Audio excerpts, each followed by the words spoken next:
Tunisia Bene House vous offre cette émission.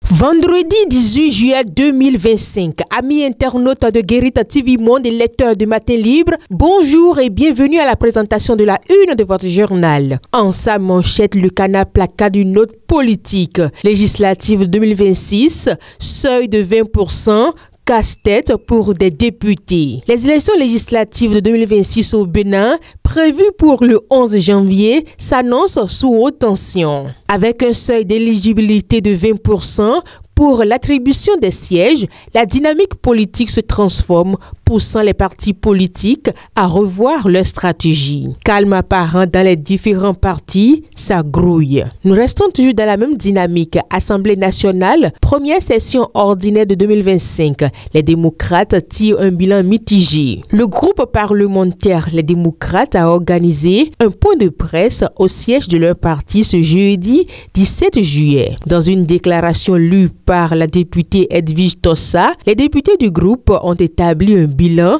des activités de la première session ordinaire de l'Assemblée nationale tenue du 10 avril au 9 juillet 2025. Rendons-nous à présent dans le nord Bénin. Parakou, plusieurs travailleuses de cesse interpellées. L'information est à lire à la page 6 de votre journal. Nous restons toujours dans cette commune pour dire commune de Parakou, un braqueur neutralisé suite à un vol à main armée. Dans la nuit du mardi 15 juillet 2025, un braqueur qui venait juste de commettre un vol à main armée avec le concours de 2 autres comparses a été neutralisé dans le premier arrondissement de la ville de Parakou.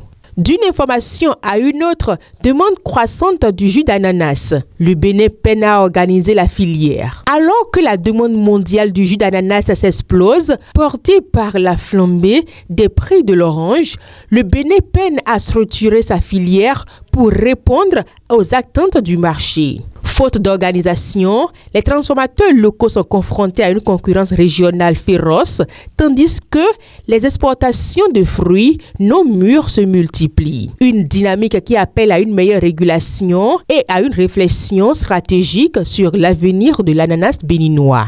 Une note sportive pour terminer cette présentation. Handball, Move Africa League Pro 2025.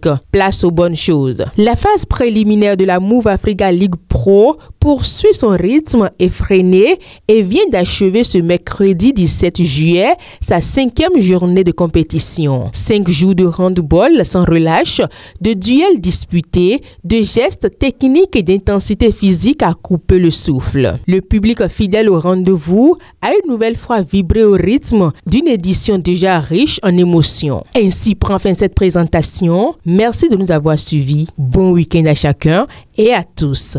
À lundi.